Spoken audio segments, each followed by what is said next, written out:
السلام علیکم۔ اللہم صلی علی محمد و آل محمد۔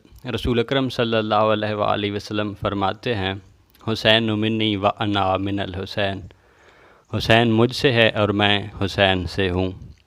رویت ہلال کمیٹی پاکستان نے یہ کل اعلان کیا کہ ماہ محرم کا چاند ہفتے کی شام کو پاکستان میں نظر آئے گا اور اتوار کو محرم کی پہلی تاریخ ہوگی۔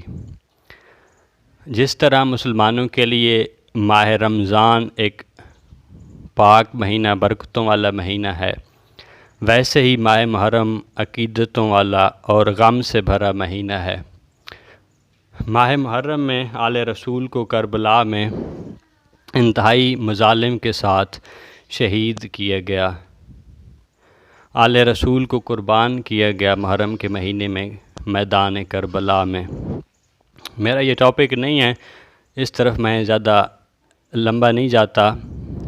ٹاپک جو میری ویڈیو کا ہے وہ ہے کہ محرم کے چاند کو کیسے دیکھا جائے اور محرم کے جو ایام ہیں، جو دن ہیں، وہ کیسے گزارے جائیں۔ تو میری آپ لوگوں سے یہ التجا ہے، یہ ریکویسٹ ہے آپ لوگوں سے کہ باقی 11 مہینے اسلامی مہینے جو ہے آپ ایک خوشی کے جذبے سے چاند دیکھتے ہیں، لیکن جو محرم کا چاند ہے وہ آپ نے امیر بن کے چاند نہیں دیکھنا، محرم کا وہ آپ نے غریب بن کے دیکھنا ہے۔ غریب کربلا کو یاد کرتے ہوئے آپ نے یہ چاند جو ہے یہ غریب بن کے دیکھنا ہے اور گریہ کرنا ہے جب آپ چاند محرم کا دیکھیں گے۔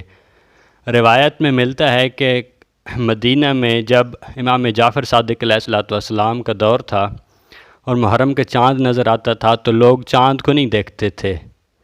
امام کے گھر سے گریے کی اتنی آوازیں آتی تھیں، رونے کی، گریے کی، کہ مدینے کے لوگ یہ سمجھ جاتے تھے کہ آج محرم کا چاند نظر آ گیا ہے۔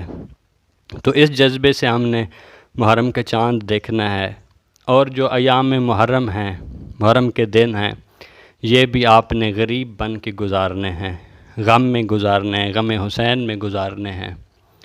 اور جو ایک اور میری اس ویڈیو کا ٹاپک تھا، موضوع تھا، جو تھامبنیل میں آپ نے دیکھا ہوگا، کہ وہ واحد نقطہ جس میں تمام امت مسلمہ کو یکجا کیا جا سکتا ہے، چونکہ ہماری سوسائٹی وائلیشن کا شکار ہو چکی ہے، عدم برداشت کا شکار ہو چکی ہے۔